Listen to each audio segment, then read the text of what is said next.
I was hired in August of 1988 as a full-time English professor and began teaching English as a second language along with English Comp. Okay. What initially caused you what was the reason that got you to apply to MCC and come here for a job? It was 1981. My first son was 3 years old, and he had some really quality, good child care set up. And I said, let me see if there's anything that I could do part-time.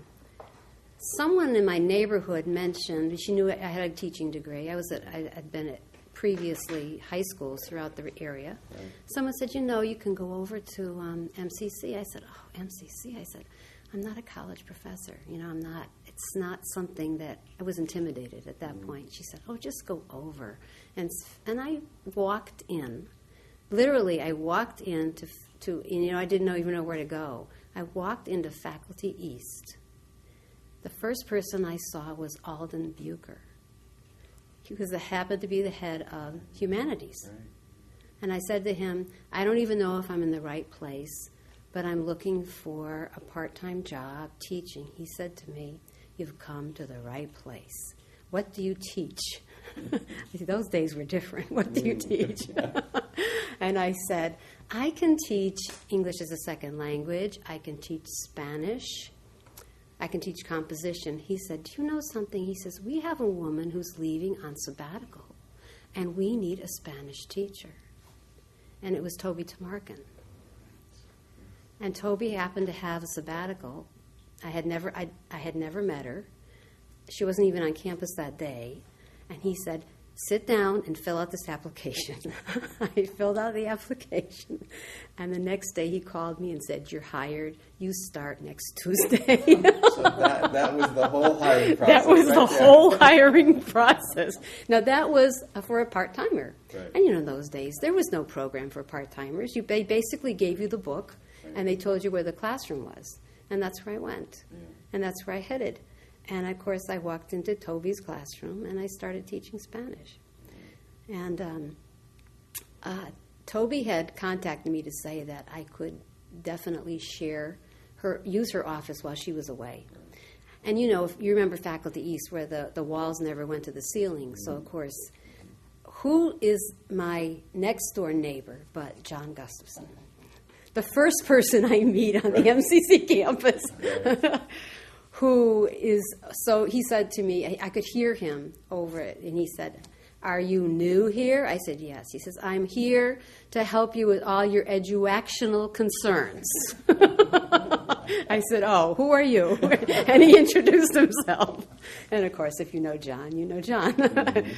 So he helped me. He filled me in a little bit about Toby and what was expected and this and that. And then he said, but you do ESL, right? I said, yes. He says, well, there's a woman down the hall who teaches French, and her name is Dorothy Horwitz. And she happens to have a class of non-English speakers of all varying different levels, but she's having a really hard time. It's not her expertise, but they've given her this class to take care of. So I met Dorothy, and one thing led to another, and she said, do you want to teach this? She said, you can teach this. So Alden said to me, well, when Toby comes back, you don't have that job, but you certainly can have this job. So that's how I ended up beginning to teach ESL part-time. I started with one class. One class. Dorothy Horwitz. Huh. Dorothy Horwitz, yeah. So give us because you said you had taught in high school before, so give us your first impression of those first few days in the college classroom. Oh, I didn't sleep 2 nights before. I just kept thinking, what am I going to do? And I completely lost track of the fact that I had this knowledge, that whether I was going to be giving it to a high school student or to a college student really made no difference because I had the knowledge, but I had lost that sense. So the very first day I was so over-prepared. And one of my students said to me, you have enough stuff on our schedule for 3 weeks. And it really was, but I was prepared. And the first day I was nervous. I was apprehensive. I had no idea I was going to get this job so quickly. No idea at all. Right. I was just given the book a week before. But I knew Spanish. and so it, I made my way. Right. But I made my way with the help of a lot of full-timers who happened to be in Faculty East at the time, There were no programs really for adjuncts. You know that. There were no you just walked on campus and you taught. That was it. There was no support system, whatever. So you're teaching one class. I was teaching one class at this point. When did you make the change to full-time? Well, full-time was in '88, but those 7 years I was part-time, mostly in ESL, some Spanish, but mostly in ESL. And it was actually during that time when, because I was the only person on campus doing ESL, as a part-timer, I developed the first 4 levels, the first 4 sections of this program. So it was then that I said, gee, if I'm going to be here part-time, then I better have something that's going to work for me. So I developed 4 levels and a placement area. And by about 80, I want to say 84, 85, all that was in place. And I was teaching only 2 courses, and they hired another person to teach 2 courses. And that's the way it remained until 88, when they realized that the numbers were increasing, and they needed someone full-time. So that's when I was hired. Yeah, it evolved. Right. Yeah, it evolved. So how about early memories of either department meetings or division meetings or faculty senate? Anything that strikes you in those? Oh, I was intimidated as hell. I remember the very first division and department meetings, and those were the days of the old-time professors like David Gidman. You remember. The professorial types, that I never even said hello to in the hallway unless they acknowledged me first. But then come to find out when I took Chinese with David that he was really a teddy bear, you needed to get to know him. But I think some things that even people today deal with about being a new person with the old-timers, about being able to speak up and voicing your opinion, etc. Yeah. I remember, though, Faculty East was a humor mill. We had such interesting people. We had Richardson, and we had David Gidman, and we had Toby Tamarkin, and Dorothy Horowitz was there, and John Gustafson, of course, and Michael DeRamo. So we had it was a real family, and it was full of humor. It was, even the people who are remaining today are still full of that humor. Yeah. I was thinking back about the question when you asked Pat and Kate about what advice you would give to people who were first starting. Right. And I would say, definitely a sense of humor and not to take yourself so seriously. For sure. I mean, that'd be sort of number 1 on my list. That's good, yeah. And I think the Faculty East and Faculty West with the 3/4 walls that led to this idea that you're really not alone. You're not really alone. You're not really alone in the commentary. And you'd forget sometimes, and you'd be talking about to a student or with a student or something. And then, of course, because my neighbor was Johnny Gus, he would always interject something into the conversation. Always at the most inappropriate moment. So it was those were nice times. I miss those places, actually. I miss them. Yeah. So your general image of the college in terms of things you see today compared to when you first started, changes? Yeah. I sense the miss of the family idea, and only because it's grown, and it's grown for good and it's grown for the better. But I miss that, knowing that I would be passing people in the hallway. Faculty East, you couldn't go but in a square, and you'd have to go by people's offices. I'm in the Tower building now, and there are times when, even though my floor mates are wonderful people, and we have a mix from different areas, which is great, we have a real good camaraderie, but I don't see a lot of people. I miss them many times. You get caught up in your own field and area, and as much as you like to spread out, but it doesn't happen. That sense I think I miss. But as far as the progress that the college has made, it's phenomenal. It's been phenomenal. I mean, really. What is there about MCC in terms of some significant memories that may jump out at you? Things that happen, events, people, anything that comes to mind? I think, I'm in such a unique field because I deal with international students all the time. And I think that for me, I know for me that experience, even to this day, is one that I find it difficult to even talk to other people about. Many professors have international students, but there's a smattering of them here and there. I have entire classrooms full, no English speakers, perhaps, and no one from the States, unless they happen to be born here at a very early age. But generally speaking, it is the student mix. It's the students themselves in my field, I think, that have been so memorable for me.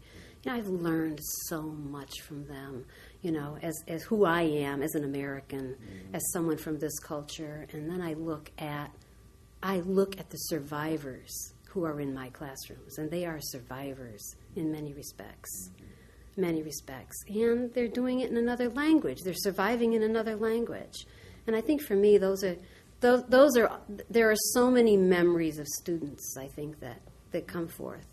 So. In particular. Any funny experiences that you could share with us? Sure.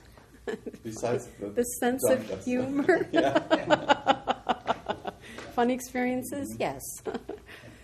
Well, with my students, I remember one in particular, but there have been many since.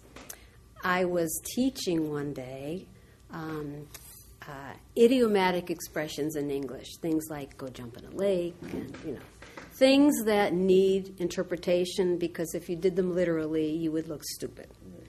So, and what happens is if you don't remember to explain these when you're speaking, there's a gap in communication, there's a gap in comprehension for them. So one day, a student came in late, but the student came in very noisily. Made a huge disruption coming in, and of course everybody turned around, and we lost our focus, right? And I said at that point, the next time you come in, I would appreciate it if you came in as quiet as a mouse. And I let it go. That's what I did. I let it go. I said it that way.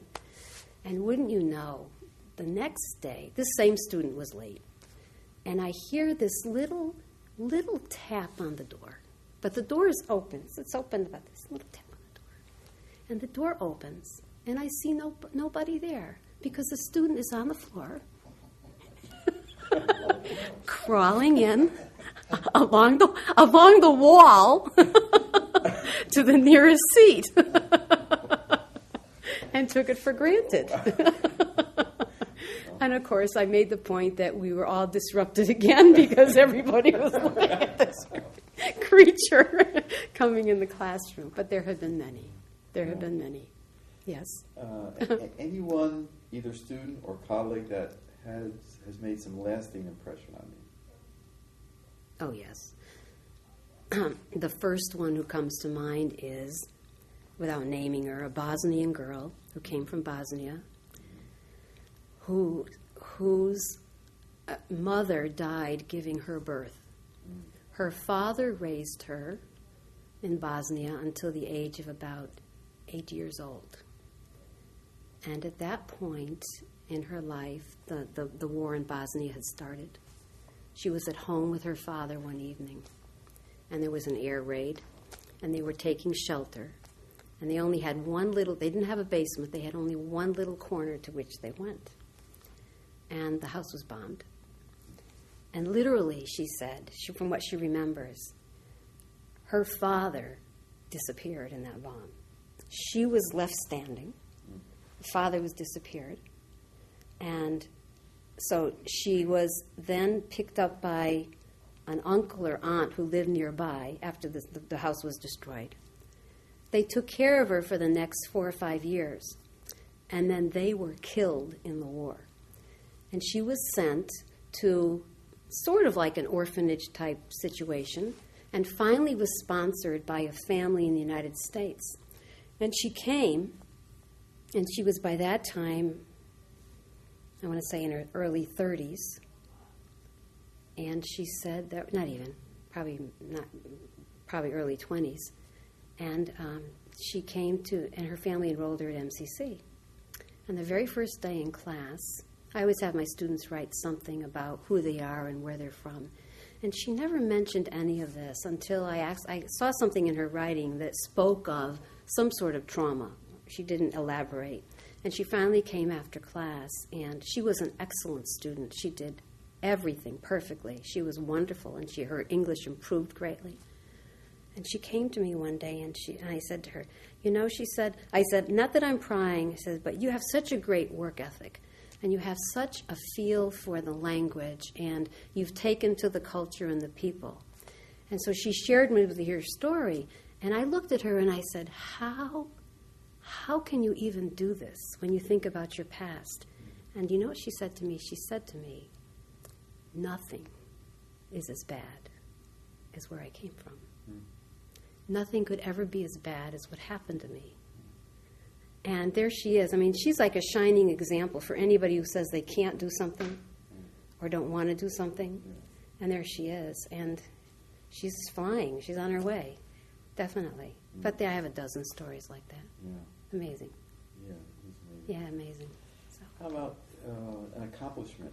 Something that you think you feel outstanding accomplishment in your own career here at the college? My God, happy hour every Thursday. Okay.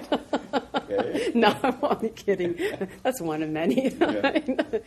I think the accomplishment is just evolving into the person I am as an instructor and as an educator, because it's always it's a learning process, and always has been and always will be. And I know that there are things that I do very well, and there are things that I still don't do very well, and I'm still a work in progress. That's said really from the heart. And I love to teach, and I love to educate, and I love the interaction with students. And that's why I'm still getting up in the morning and coming to work, because I like it. But I think one of the recent accomplishments for me, and it's after almost 30 years of teaching, is the new course in Peace and Conflict Studies that is the first in the community college system. You know, we have 12 community colleges, but nothing on peace and conflict. And thank Kevin for the fellowship to Yale that came through the peer, that year. And they were immensely helpful. They helped me develop the course. I brought it back, and it's run, and it's filled every semester for the last 5 semesters. It's full. And it's a really viable, and I think it's a needed course. And what a great place for a course like this, with the diversity that we have. That, for me, was a great accomplishment. It was also a nice turn in the road, because after 30 years of doing the same thing, it was just a new venture, and it kind of sparked me a little bit, gave me a spark, one of those. So I think that's that, okay. and happy hour. Okay. One of the recurring themes that we've seen through the interviews is this idea that more than the buildings and more than the campus, whether it's the East Campus or the new campus, that the people here have been so important, colleagues, students. Can you just share your... well, that's really why I come to work. I've always said, and I've said this to my husband Anwar and anyone else who asks me about the job that I do, I say, more than half the reason I come to school is for the people I work with. It's a second family. It really is. And they've been there for a long time, and there's such a support system. But it's truly that feeling of, I am who I am, I can be who I want to be, and no one has judged me ever. No one at all. And we laugh and we cry together, and but it has been a real family for me, and I think there's that support system. One person who always has come through for me has been John Murray. No matter what I do, what I ask him for, what I email him for, he's there, and he's been there just about as long as I have. Longer. There you go. Much longer. So you were on campus before I got there. But and that's the kind of thread that continues, always. Yeah. Okay. Well, thank you. Definitely. Anything that you might want to add to the interview? I guess I keep going back to the fact that, you know, we do what we do, and I think we do it graciously and we do it gracefully. But I always think it's so important, really, not to take it so seriously that it gets the better of you. And I do that. I mean, when I go home at night, I think about my day. I always go through my day. Or in the early morning when I'm out running, I think about my day ahead. And I ask myself, was that so bad yesterday? Or, you know, why did I react that way to something that happened either in class or with a colleague, etc.? And then I start laughing about it and I say, and bottom line, you know, that thread is there. It's got to be there, you know. And you go with the flow, really. I'm kind of an even person, so it's important. Well, thank you. You're very welcome. It's great.